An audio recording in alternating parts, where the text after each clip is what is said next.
She has this series of scans and it reveals that the baby will only survive a matter of hours. She's preparing herself for grief in advance, which is very difficult. And suddenly everything changes. As you said, not only does Inez live, she makes progress in ways that completely exceeds her prognosis. Something dropped into the floor and the baby just jumped.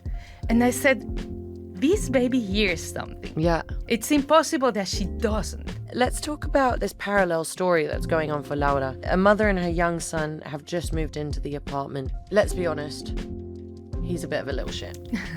But he's also very clearly a very distressed child. Tell us about the pigeons. I was so surprised and amazed because I was saying to myself, oh my God, I'm writing about giving birth and those creatures are about to give birth as well in front of me. I love the quote that you can't get anything past a pigeon.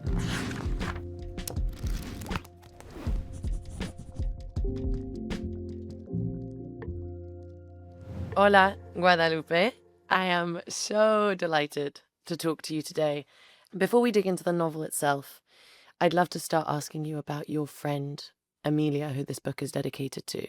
And perhaps you could start by telling us a little bit about Amelia and her daughter and how you came to tell their story. Well, Amelia is a very beautiful and wise person. We're friends since our 20s, so almost 30 years ago. And she's been going through this very difficult experience with such, like emotional intelligence and strength. And I was absolutely touched and inspired by her courage and the way she faced up to this tragedy, and then how she turned it into a very meaningful life, sometimes even a happy life. So for me, that was a miracle that she performed.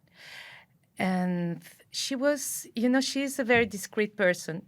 She prefers not to tell everyone everything. When I decided to write about this, of course, I had to ask for permission because she is my friend and I absolutely love her and I wouldn't like to hurt her in any way or it would have been a betrayal if she didn't say yes.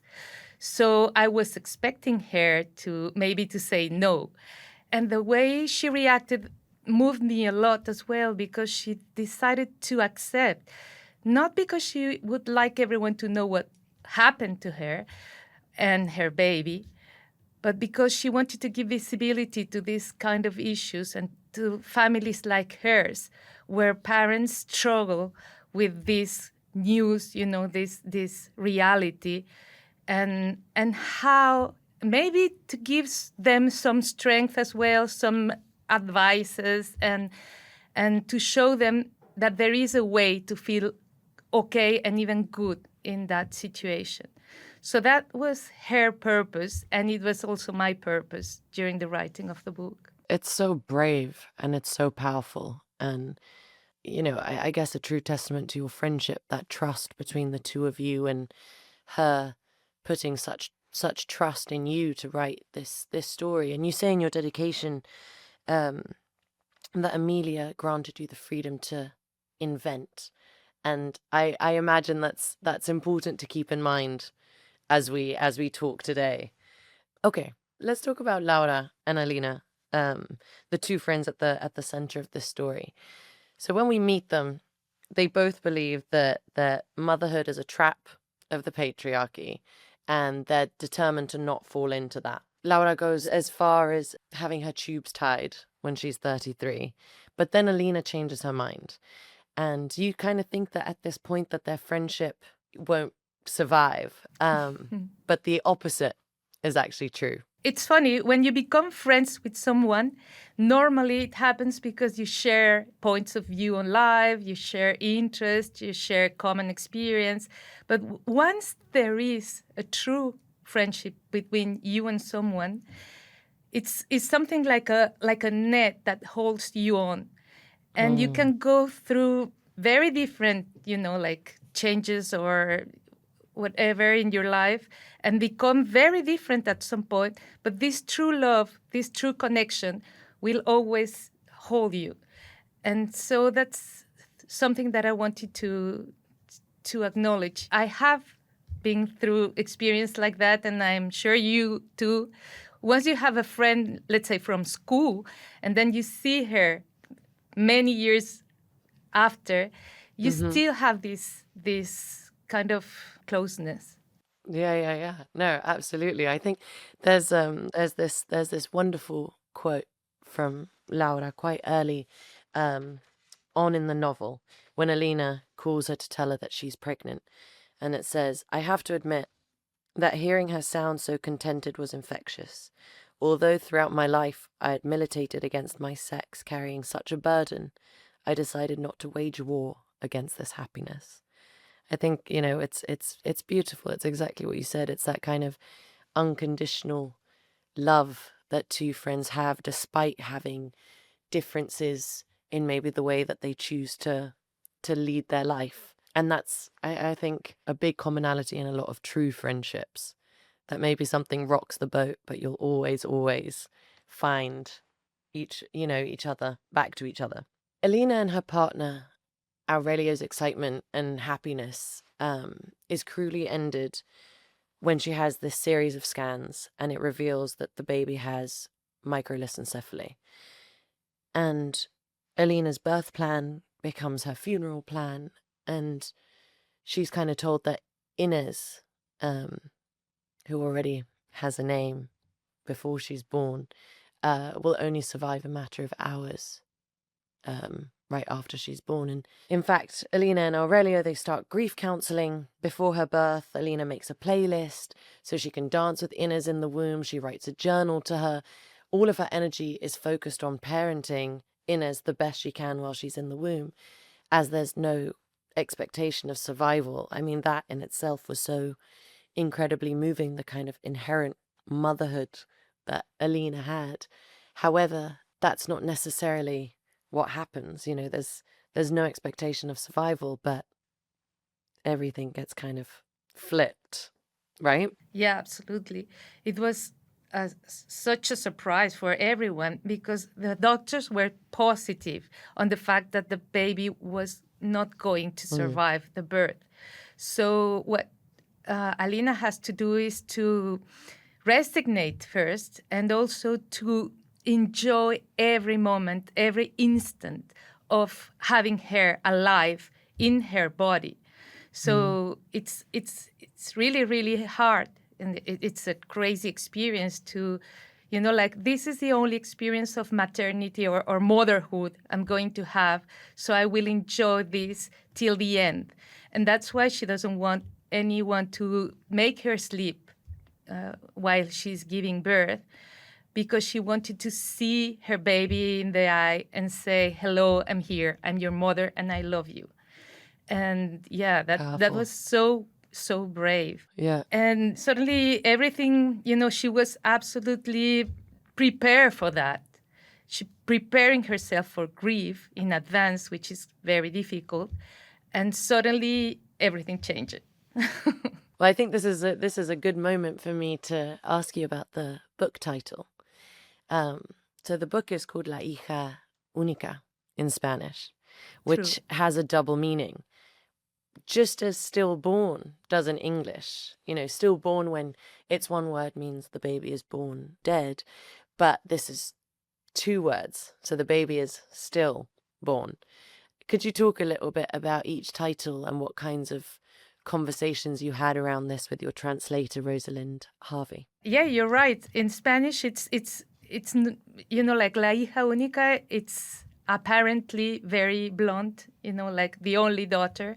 But then if you think about it, it's more like the unique girl, the unique daughter, which means that there is no two daughters or not two children like Inez. There's only one Inez. And while in English, it is more deceptive, and I like it. I like the fact that if you don't pay attention, you will think you know everything about the book. But if you pay attention, you will see this small space between the two words, and you can ask yourself, what does it mean? I mean, why stillborn? In which circumstances? We are all still space born. Mm. And I like that. I like the fact that Rosalind, like managed to find this subtle difference. I got given your book by a friend of mine who always recommends me lots of great books. And I was like, okay, this one, from the title, I was so nervous to read it. But then I was like, let me dive into this and let me just, go in. Obviously we're having this conversation. I absolutely loved it. And I was so moved by it. But I just found the separation of the two words incredibly powerful and also very clever. So as you said, not only does Inez live, she makes progress in ways that completely exceeds her prognosis. And that brings up all kinds of issues, because they know that Inez's condition will still present profound and lifelong adversities along the way and difficulties. And there's such a powerful quote from Alina not long after Inez is born, and it says, "Go away, Inez, there's nothing for you here. Go away and do it soon. If you stay, neither of us will have any sort of life." And I mean, oh my God, like there's no denying that life is difficult, but it's also so full of love and beauty. And, as they get to know their little daughter, I just found that quote, Alina saying that, just so honest and unfiltered. And I think that feeling in itself, that openness, is the heart of the novel, right? Yes. There is a change, of course, between the first part where everyone is convinced that Inez is going to die the very same day of her birth, and this other part, the second part, where she still lives. But in which conditions? So since the beginning, she was supposed not to survive, and then she's surprising everyone surviving and staying alive, but no one's for how long. I mean, she could be alive for one day or several hours or maybe 1 week. And that was so extreme for her mother. And also the possibility of having, because everyone told her, your baby is not going to feel anything. She will be blind and deaf, and she won't be able to relate to you or to anyone. So the rest of your life, you're going to carry for like almost a non-living thing. And that was a very difficult, of course, a terrible prognosis. And I remember, because I was there at the hospital when she first carried her, and something dropped into the floor, and the baby just made this, like she jumped. And I said, this baby hears something. Yeah. It's Yeah. impossible that she doesn't. But the doctors were absolutely positive because of the studies or the analysis they made. And it was the books telling them something and us seeing another reality. And of course, it makes you think, what's the trust we can have, in prognosis or things like that.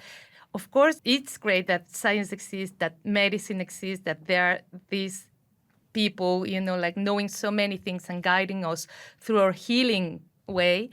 But there's also our observation and our, common sense that is telling us sometimes different things, and we have to trust it too.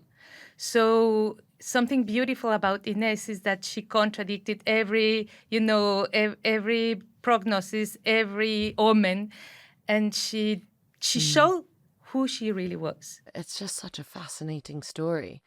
And I think, as lucky as we are to have science and to have amazing doctors, I think there's also something to be said for just, I don't know, having belief in what you see yourself, that not everything that the doctors say is kind of like the final word. Alina has to go back to work when Inez is just 12 weeks old, because they need her health insurance to access the medical care that Inez needs. And at this point, Marlene, the nanny, joins their story. And she develops this really strong bond with Inez. And there's this scene where Alina walks into the bedroom where the two are sleeping, and Marlene is naked and Inez is like snuggled up next to her, and you kind of feel Alina's shock with this intimacy, and it feels like such a guttural punch through the pages, as you're reading. But over time, she not only comes to term with their relationship, she also welcomes it. Would you go as so far as to say that Alina, Aurelio, Ines, and Marlene have like become a family in a non-conventional sense? Absolutely, absolutely. I think families are not just made of, like blood ties or a father, mother, and children. I think our families are also built by, or we can invite people there. And that's the way it used to be in the past, like we come from Community. Yeah, totally. We lived in tribes not so long ago. We have forgotten that. But it's the normal way to do it. And also, if you look at the most of mammals in the nature, the mammals have developed this strategy of evolutionary strategy where almost all of us raise our cubs in groups, like dolphins do that, and also elephants. So it can be a pack, but it can also be a group of, or circle as they call them, of female raising together. So that's something that I really find beautiful. And in a way, we're still doing that because there's always a sister or a grandmother or Exactly. someone helping. Yeah. I mean, raising children is no easy feat, and I think especially with the prognosis that Inez had and the help that Alina needed, I think it was welcome. But there is, of course, like it's kind of like a push and pull thing when a child sometimes has another very deep relationship with someone else. As a mother, I'm sure you're kind of like, oh, but what about my relationship with my kid? But I think you're right. Community is everything. Yeah, totally. And it takes a village to raise a child, I think. Yes, that's what they say. And I agree. At the beginning, Marlene's character wasn't there, but it's funny because I gave my friend the first draft of the novel, and she said, I don't know, I feel it a little bit boring. You should invent more. You should put more things into that story. Okay. And that's when I said, okay, so because I've been talking so much about friendship and about sorority, and I was going to speak also about, attraction between women, but there's another type of relationship that exists, and it's very powerful and sometimes very challenging between women, which is, like competition, rivalry, and also jealousy. So that allowed me also to, to state that the kind of relationship we have with other women are not always as clear as it could look like. Sometimes there is ambiguity. Sometimes there is, a lot of love and a lot of admiration, but also rivalry and jealousy. And I wanted to speak about the fact that sometimes it can happen also with people who are helping us or that we really like. Yeah, I think it's, the human condition's an interesting thing. And I think you're completely right. It's definitely an interesting thing to touch on, especially female relationships in different ways, especially when emotions are involved, I think it's a very, very natural reaction. Let's talk about this parallel story that's going on for Laura. A mother and her young son have just moved into the apartment next door to hers. Nico shouts at his mother, Doris. He swears, he throws things, and he's only about 7 years old. Let's be honest, he's a bit of a little shit. But he's also very clearly a very distressed child. Tell us about Nico and Doris. So this other story is fictional, and I needed that as a relief from tension and from pain, because the other story, Alina's story, was so difficult to write. And I was sure that it was going to be difficult also for the reader to follow it. So I wanted something different, maybe not a very happy or either story.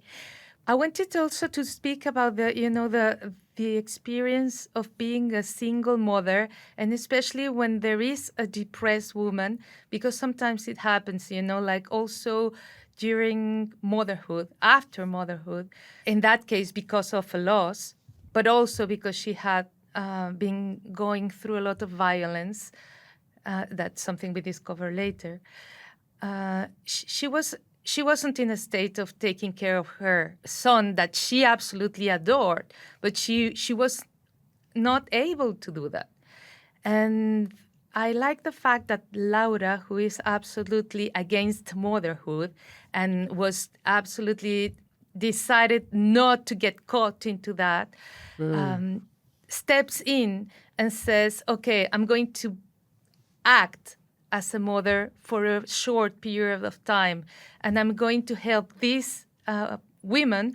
And I'm going also to help this little boy that is absolutely naughty, but I feel touched by, like she relates to his pain and to his impossibility to be nice. She kind of discovered an aspect of herself that she wasn't expecting her to have, like what is this part of me, and that's something beautiful. I think life is full of surprises, and even if we have made so many choices, we can discover things about ourselves even in our 30s or 40s that we didn't know, and that's something beautiful, I think.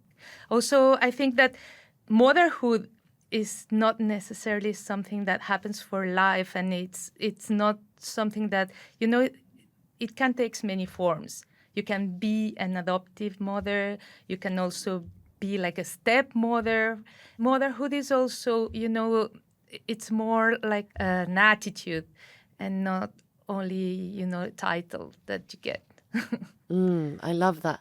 I guess one of the reasons why I found Nico and Doris's story so powerful was because it was told with such a lack of judgment.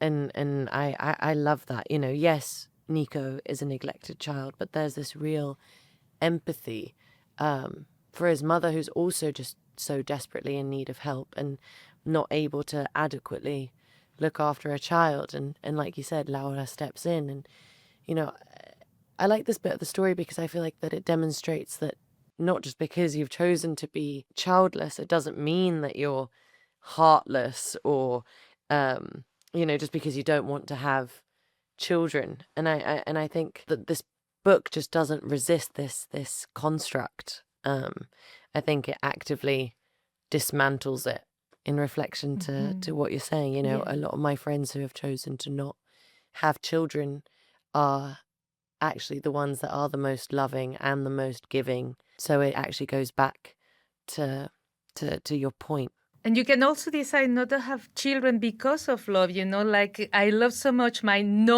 unborn children that I don't want them to live in this world or to have a very difficult life or go through climate change or through, whatever is happening. Yeah, it's definitely a scary time. I think people are also just thinking about motherhood and having children in a completely different light.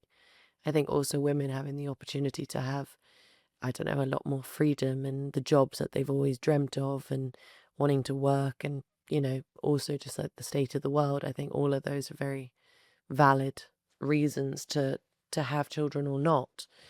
And I guess by the end of it, I couldn't help wondering if Laura, Doris, and Nico are also about to become an unconventional family.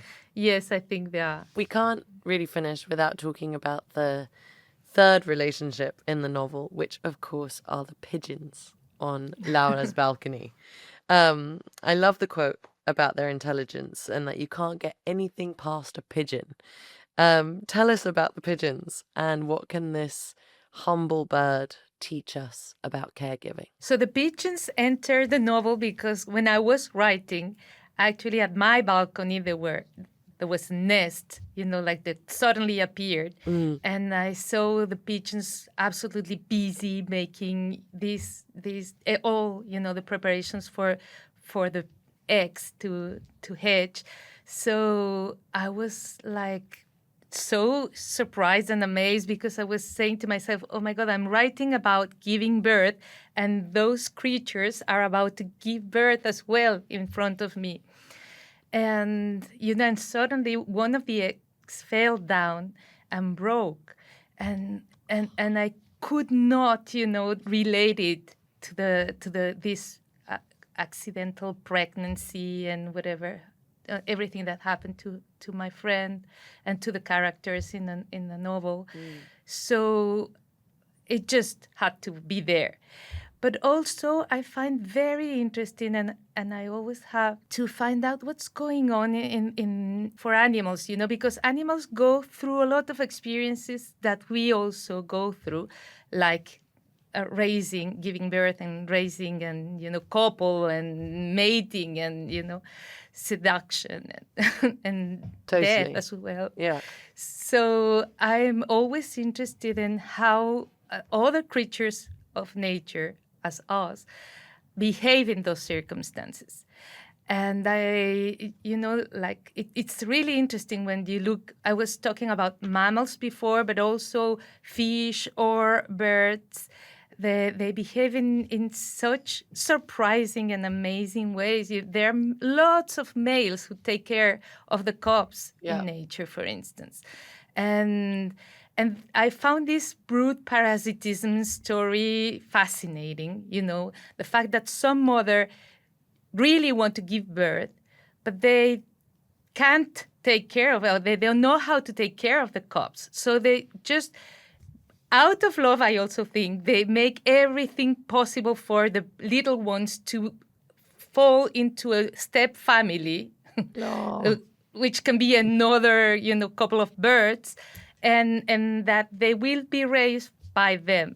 So if you look into YouTube, you will see small birds feeding, like huge pigeons or huge little birds that just were born into their nest because something put an egg there and they didn't notice it was not theirs. Oh my God. I think throughout the book, I just love all those parallels, all the unconventional families, whether in nature or between Alina and Aurelio and Marlene and Laura and Nico and Doris. Like, I think all of those are just, I think you've tied it up so beautifully, all of it together. Thank you. I'd love to finish by asking about how your friend Amelia is today. I think every reader of this book is so grateful to her for encouraging you to tell this story. Yeah, it's just such an amazing gift. So I wanted to know how she was and how things have progressed for her right now. So she's doing fine.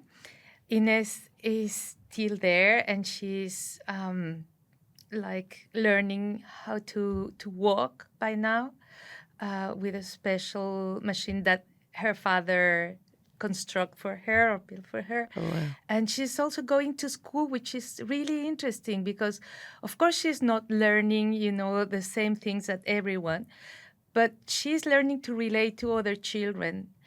And which is more important, the other children are learning to relate to her.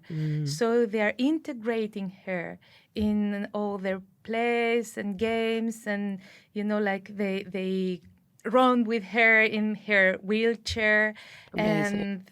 And so Alina, or Amelia, is absolutely convinced that when those children will be adults, they will feel much more comfortable when they meet someone like Ines or someone with a neurological condition as her, because she will be used to it since their childhood, So that's something very important, because for ages, we've been, like evolving in a separate manner.